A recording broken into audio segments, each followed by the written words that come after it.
O ano é 1914 e a Primeira Guerra Mundial acaba de começar. Alemanha e Áustria-Hungria estão enfrentando França, Rússia e Grã-Bretanha em uma guerra diferente de tudo o que o mundo já viu.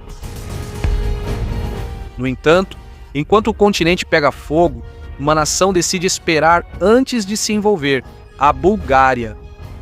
A Bulgária era basicamente uma nação de camponeses e, mesmo assim, acabou tendo um enorme impacto na Grande Guerra. Ela alcançou feitos incríveis e superou as expectativas.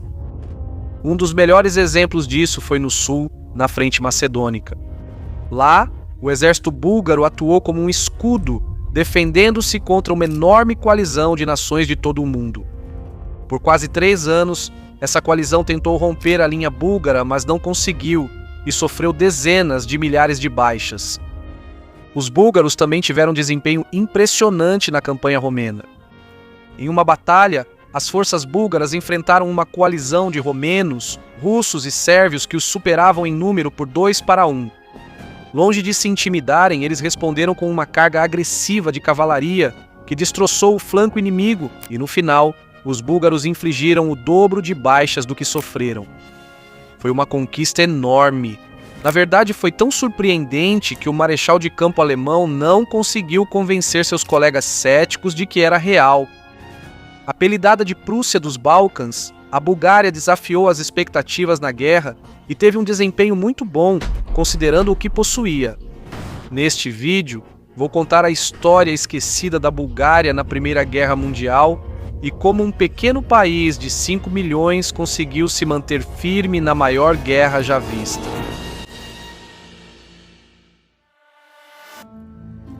Nossa história, na verdade, começa em 1912, 2 anos antes do início da Primeira Guerra Mundial, em uma região conhecida como os Balcãs.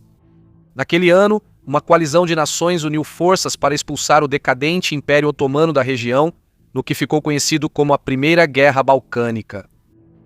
A coalizão vence, mas problemas surgem quando chega a hora de dividir as terras tomadas dos otomanos. Anteriormente, Bulgária e Sérvia haviam concordado que a maior parte do território conquistado, chamado Macedônia, ficaria com os búlgaros.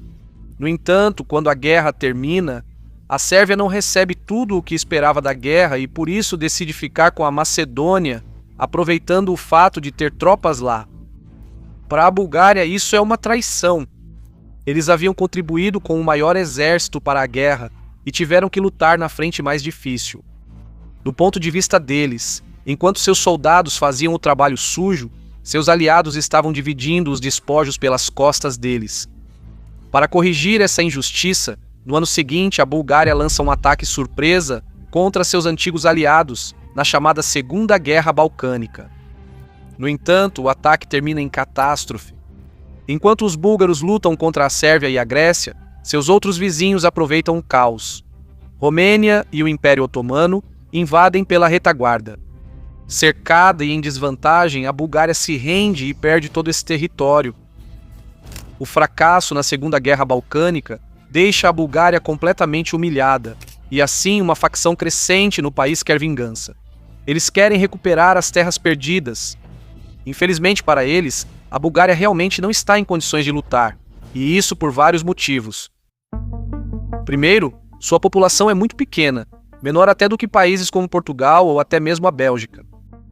Em segundo lugar, 80% da sua economia é agrária e falta indústria pesada. Sem fábricas é impossível produzir uniformes, metralhadoras ou artilharia em grande escala. A maioria de seu armamento é importada da França ou Rússia, gerando um terceiro problema.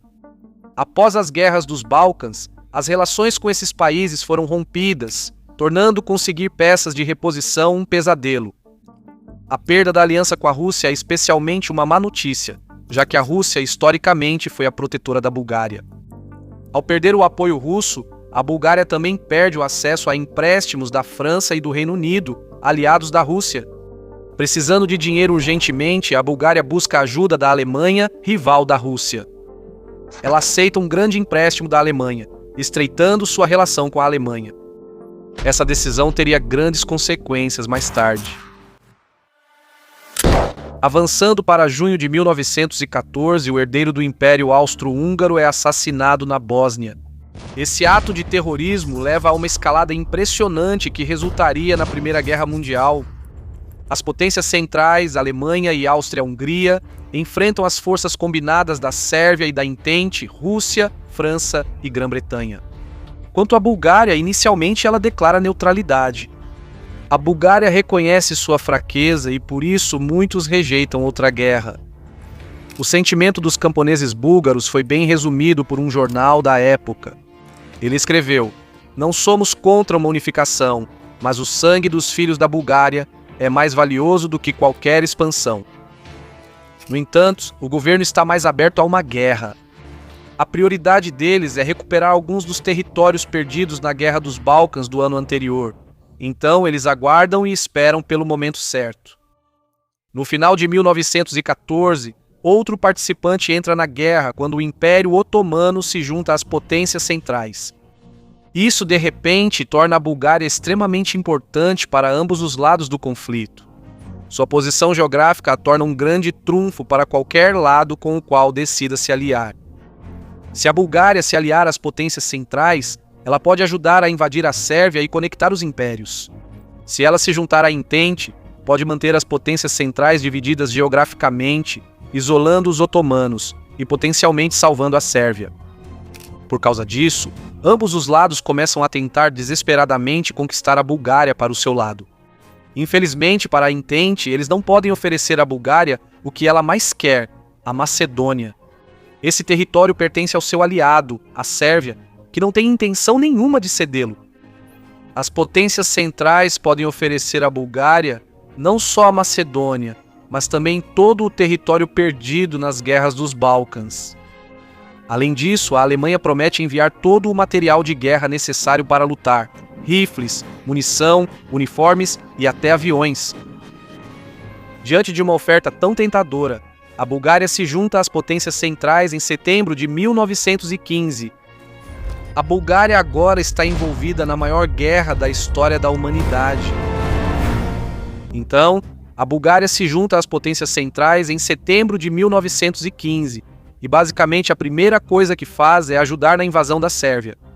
Durante um ano, os sérvios conseguiram resistir aos ataques austro-húngaros, mas com o apoio da Bulgária, as potências centrais lançam uma ofensiva devastadora. O exército búlgaro ataca pelo flanco leste e avança com uma ferocidade implacável. Embora em sua maioria camponeses, esses soldados são experientes e pertencem à geração que lutou nas guerras dos Balcãs 2 anos antes. Eles avançam rápido, tomando cidades-chave. Crucialmente, eles também conseguiram derrotar as forças francesas e britânicas que haviam sido enviadas para ajudar. Em apenas 2 meses, a Sérvia é esmagada. As forças sérvias desorganizadas tentaram escapar para o sul, mas os búlgaros bloquearam sua retirada, forçando os sérvios a realizar uma retirada mortal pelas montanhas congeladas da Albânia. A queda da Sérvia é um enorme triunfo estratégico para as potências centrais. Isso significa que agora eles têm continuidade territorial, o que permite mover tropas e recursos muito rapidamente de trem. Os búlgaros também recebem seu grande prêmio, a Macedônia, que é incorporada ao seu estado. Parece que o sonho da unificação búlgara está se tornando realidade. O moral está nas alturas, e o povo começa a pensar que se aliar à Alemanha foi a decisão certa. No entanto, eles estão prestes a cometer um grande erro estratégico pelo qual acabarão pagando caro. Veja, depois de derrotar os sérvios, o comando búlgaro quer perseguir as tropas inimigas até a Grécia, e talvez até tentar tomar o porto de Salônica, onde as tropas da Entente estavam chegando. Se eles fizessem isso, daria aos búlgaros uma posição bastante segura e defensável. No entanto, o alto comando alemão os proíbe estritamente de cruzar para a Grécia. A Alemanha alega oficialmente que a Grécia é neutra e, por isso, não quer empurrá-la para o lado inimigo. Na realidade, existe um motivo muito mais frio e calculista para os alemães terem dito isso. Essencialmente, não convém à Alemanha que a Bulgária fique sem inimigos. Agora que os búlgaros têm a Macedônia, se eles também tiverem uma fronteira segura, Basicamente, não há motivo para continuarem lutando na guerra e é muito provável que se retirem do conflito. No entanto, se as tropas inimigas forem autorizadas a escapar e estabelecer uma base na Grécia, isso criaria uma frente totalmente nova da guerra, e isso manteria os búlgaros lutando e imobilizaria centenas de milhares de soldados inimigos. O general alemão Erich von Falkenhayn, na verdade, colocou isso por escrito. Ele escreveu: a expansão da Entente teria livrado os búlgaros de qualquer perigo direto, mas isso era uma vantagem muito duvidosa para a condução geral da guerra. De qualquer forma, a Alemanha diz aos búlgaros para não entrarem na Grécia e eles, relutantemente, obedecem. Então, como previsto, as potências da Entente se reagrupam. Logo, há uma guerra de trincheiras que se estende do Mar Adriático até o Mar Egeu, o que passa a ser conhecido como a Frente da Macedônia. Para a Alemanha, tudo saiu conforme o planejado. Eles agora criaram o que alguns autores descreveram como o maior campo de concentração da Entente. Devido ao domínio naval, a Entente envia mais homens e com mais rapidez que as potências centrais. Britânicos, franceses, italianos, russos e, eventualmente, forças coloniais da África e da Ásia são todos enviados para a Grécia. Bem rapidamente, a Bulgária se vê responsável por conter essa gigantesca coalizão internacional. O primeiro grande confronto acontece em agosto de 1916, com a primeira Batalha de Doiran. Buscando romper a linha búlgara, a Entente realiza um bombardeio de artilharia maciço seguido por ataques de infantaria. Apesar de estarem em menor número de homens e artilharia, os búlgaros têm a vantagem do terreno montanhoso e repelem cada investida com contra-ataques ferozes. Após sofrerem quase 4 vezes mais baixas do que os búlgaros, a Entente recua para suas posições originais. O desempenho dos búlgaros lhes rende o respeito de seus adversários, mas não há tempo para comemorar. Na segunda metade de 1916, a Bulgária enfrentaria um novo grande desafio, uma guerra em 2 frentes. Em agosto de 1916, os romenos se juntaram à Entente. O objetivo deles era explorar a fraqueza da Áustria-Hungria, que havia acabado de sofrer pesadas perdas contra a Rússia. De repente, a Bulgária enfrenta a possibilidade de lutar em 2 frentes simultaneamente. No sul, a Entente aproveita o momento e lança uma ofensiva em uma escala nunca antes vista naquela frente, o que ficou conhecido como a Ofensiva de Monastir. Soldados sérvios que fugiram para a Grécia foram reequipados pelos franceses e agora se unem à frente de batalha. As forças sérvias e francesas empurram as linhas búlgaras para trás. Os búlgaros pagam por não terem eliminado os sérvios quando puderam. Os búlgaros lutam tenazmente, mas suas forças estão no limite, então eles não podem fazer muito contra os 300 mil soldados que estão enfrentando. A grande ofensiva força as linhas búlgaras a recuar até Monastir. Os búlgaros estão relutantes em abandonar a cidade por razões simbólicas, mas, por insistência do comando alemão, acabam fazendo isso em novembro de 1916. Embora a perda da cidade seja um duro golpe para o moral búlgaro, estrategicamente, a ofensiva da Entente acaba se mostrando um fracasso. Os búlgaros estabilizam a frente e agora têm linhas de suprimento mais curtas. Além disso, a Entente pagou um preço exorbitante pela ofensiva, cerca de 130 mil baixas, 1/3 dos homens envolvidos. O mais importante é que a ofensiva falhou em impedir o que ocorre no norte, na Romênia. Em setembro de 1916, o exército búlgaro, apoiado pelos alemães e pelos otomanos, invade a Romênia. O primeiro obstáculo deles é a imponente fortaleza de Tutra-Tutrakan. Em um ataque feroz, os búlgaros capturam a fortaleza em apenas 5 dias. Eles sofrem 9 mil baixas, mas fazem quase 30 mil prisioneiros, um sucesso retumbante. Para os romenos, a queda de sua fortaleza e a perda de tantos homens é um duro golpe para o moral. E isso também os obriga a desviar homens do combate contra a Áustria-Hungria. Um dos maiores trunfos dos búlgaros em toda a campanha é, na verdade, um comandante de cavalaria incrivelmente competente, um homem chamado Ivan Kolev. Em uma era em que o arame farpado e as metralhadoras tornaram os cavalos obsoletos, Kolev revoluciona as táticas militares. Seus cavaleiros são treinados para desmontar e lutar nas trincheiras. No entanto, a verdadeira inovação está em como eles utilizam o poder de fogo. Kolev integra esquadrões de metralhadoras e artilharia móvel diretamente em seus regimentos de cavalaria. O resultado é uma força de choque de rápida movimentação que pode aparecer onde o inimigo menos espera, enfraquecê-lo com poder de fogo avassalador e dar o golpe final com uma carga de cavalaria. É uma espécie de blitzkrieg a cavalo. Um dos maiores momentos de Kolev é na Batalha de Dobrich, onde, apesar de estar em desvantagem numérica de 2-1, Kolev lidera uma carga agressiva na retaguarda e no flanco do inimigo, causando pesadas baixas. Após luta intensa, as forças atordoadas da Entente são obrigadas a recuar. Os feitos de Kolev são espetaculares, tanto que o marechal de campo alemão lhe concedeu a Cruz de Ferro alemã. Segundo relatos, o marechal de campo alemão disse a Kolev que, até então, existia a convicção de que um ataque de cavalaria contra a infantaria era impossível. Você, com vários exemplos, refutou isso.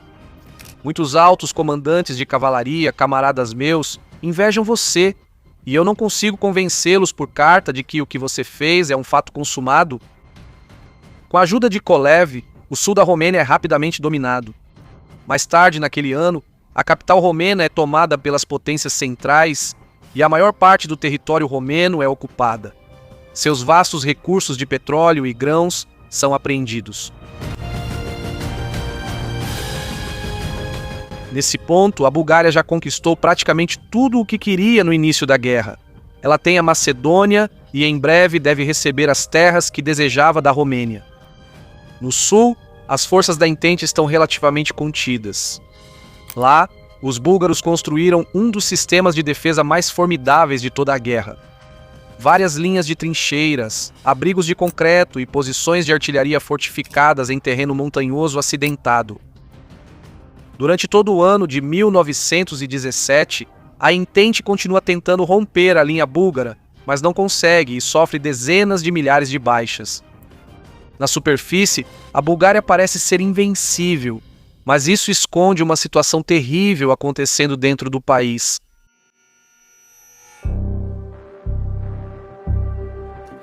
Enquanto o exército vence nas fronteiras, o povo búlgaro está afundando em uma das piores crises de sua história. Basicamente, desde 1916, a Bulgária tem enfrentado muita dificuldade para alimentar sua população. A produção de grãos despencou e a inflação dobrou o custo de vida. Em 1917, o governo começa a confiscar carne, laticínios e ovos para enviá-los para a linha de frente, deixando os civis apenas com rações de pão. Na capital, as crônicas da época descrevem crianças pedindo comida e milhares de mortes por desnutrição. A nação está passando fome. Então por que a Bulgária tem tanta dificuldade para alimentar sua própria população? Bem, parte da resposta está no bloqueio naval da Entente, que cortou as potências centrais do acesso a suprimentos externos. Na verdade, o principal culpado é a política de guerra da Bulgária, especialmente o grande número de homens recrutados. Durante o conflito, a Bulgária mobilizou cerca de 1.200.000 homens, número muito alto, para um país com apenas 5 milhões de habitantes. Na verdade, a Bulgária teve a maior taxa de mobilização de qualquer país na Grande Guerra, incluindo as grandes potências.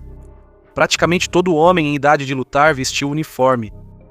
Com quase metade dos homens enviados à linha de frente, os campos da Bulgária ficaram sem trabalhadores. As tarefas agrícolas ficaram a cargo dos idosos, das mulheres e das crianças, que simplesmente não conseguiam dar conta. Os aliados da Bulgária pioram a situação.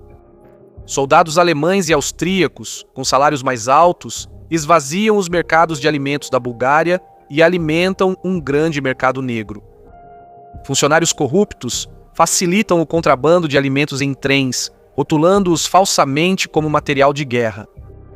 Soldados búlgaros famintos assistem com amargura as tropas alemãs comerem alimentos confiscados de suas famílias. Além disso, há ressentimento contra os alemães devido a disputas pelos territórios conquistados. Por exemplo, após a conquista da Romênia, a Bulgária recebeu apenas uma fração do território que lhe havia sido prometido. No entanto, por mais que os búlgaros estejam insatisfeitos, Eles não conseguem sair da guerra. Se fizessem isso, provavelmente seriam dominados pelos alemães, que já tinham muito controle sobre o país. Basicamente, a Bulgária se vê presa em uma guerra de desgaste para beneficiar interesses estrangeiros.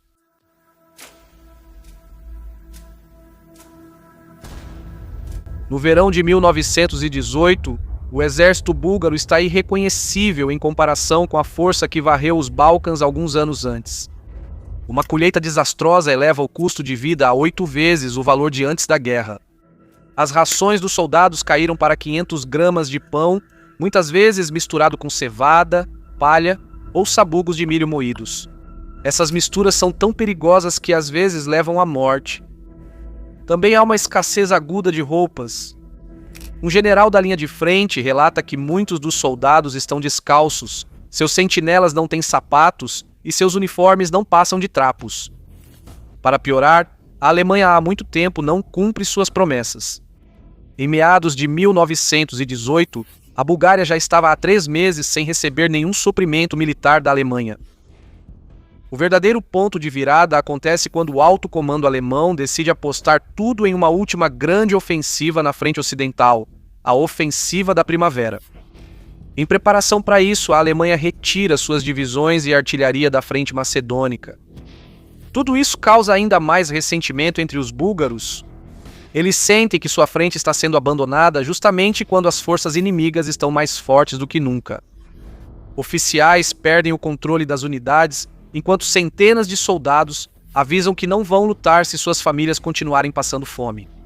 O exército búlgaro está mais fraco do que nunca, e a Entente não vai deixar passar essa oportunidade. Em setembro de 1918, a Entente lança uma grande ofensiva pelo sul, a Ofensiva do Vardar. Ao contrário dos búlgaros exaustos, os 700 mil homens da Entente estão no auge do seu moral, e seu equipamento é de última geração. O ataque principal se concentra em Dobropoli, onde a Entente supera o inimigo em 3-1 em infantaria e 4-1 em artilharia. A linha búlgara desmorona e uma retirada caótica se segue. A frente, que havia resistido por quase 3 anos, foi rompida em apenas 4 dias.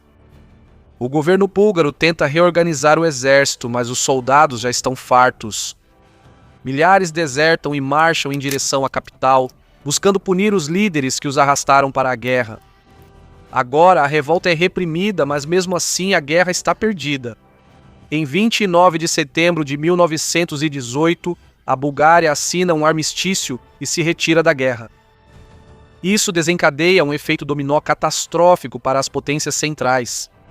Com os Balcãs abertos, o Império Otomano e a Áustria-Hungria se rendem em pouco tempo. Exausta e sem aliados, a Alemanha se rende.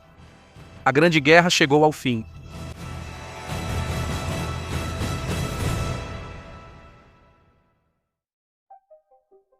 Após a guerra, alguns generais alemães realmente tentaram culpar os búlgaros pela derrota. No entanto, os búlgaros não perderam por covardia ou incompetência. Eles perderam porque estava sendo exigido deles o impossível: sustentar uma mobilização total indefinidamente, sem comida ou suprimentos. No geral, como vimos, a Bulgária teve alguns desempenhos muito fortes no campo de batalha. Claro, sua contribuição mais importante foi na frente da Macedônia, onde manteve centenas de milhares de soldados ocupados por anos. Na verdade, o historiador Richard C. Hall argumentou que, se a Bulgária não tivesse mantido aquela frente tão bem quanto fez, é possível que as potências centrais tivessem colapsado já em 1916. Após a guerra, a Bulgária foi forçada a devolver todos os territórios ocupados, junto com terras adicionais. Eles pagaram indenizações de milhões e reduziram o exército a uma força simbólica de cerca de 20 mil homens. O sonho de a Grande Bulgária foi destruído, mergulhando o país em uma profunda crise de frustração nacional.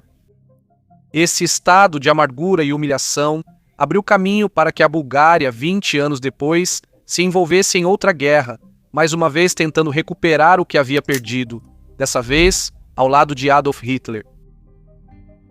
Obrigado por assistir ao vídeo. Se você tem interesse em saber como o desempenho militar da Bulgária e de outras nações na Primeira Guerra Mundial se compara, clique no vídeo que está aparecendo na tela agora.